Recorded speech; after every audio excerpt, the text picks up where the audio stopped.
आपने एक नुकसान तो बताया डिहाइड्रेशन, क्या इसके अलावा भी एसी के कुछ और नुकसान है आपकी बॉडी के लिए? जॉइंट्स के लिए लोग जैसे बुजुर्ग होते हैं वो कहते हैं एसी चला दिया मेरे घुटने दर्द। हाँ जी, एक इसमें दो चीजें होती है। देखिए, एक तो आपका रेस्पिरेटरी सिस्टम को डायरेक्ट इफेक्ट करता है। तो अगर आपका एसी ठीक तरीके से सर्विस नहीं हो रहा और क्योंकि वो एयर वही सर्कुलेट हो रही है तो कई तरह के रेस्पिरेटरी इन्फेक्शन भी होने के कई बार चांसेस बन जाते हैं। तो खास तौर पे बुजुर्ग हो गए, छोटे बच्चे हो गए, तो वहां पर आपको ध्यान रखना, उस चीज को अवॉइड करने के लिए वो एसी ठीक तरीके से उसकी डक्ट वगैरह सर्विस ठीक से हो।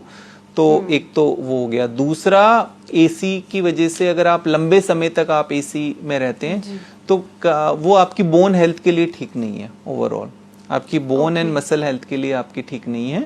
तो इस वजह से हम बात करते हैं कि थोड़ा आपको बीच बीच में वो क्योंकि वो डिहाइड्रेट कर रहा है, तो वाटर लॉस बॉडी के अंदर तो कर ही रहा है। तो इस वजह से ये दो तो खैर डायरेक्ट अगर हम बात करें इफेक्ट, इसके अलावा ड्राई आइज भी कॉज करता है वो एसी। हाँ, ड्राई आइज करता है।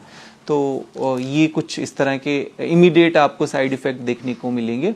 और जैसे मैंने आपको बात कहा कि वो उससे एसी में सोने के बाद पूरे नाइट आपको ऐसा नहीं होगा कि आपकी रिफ्रेशिंग स्लीप है। हाँ। तो आप कई बार डीप स्लीप में नहीं जाते क्योंकि टेम्परेचर इस तरह का रहता है। तो ये कुछ इमीडिएट साइड इफेक्ट देखे जाते हैं एसी के।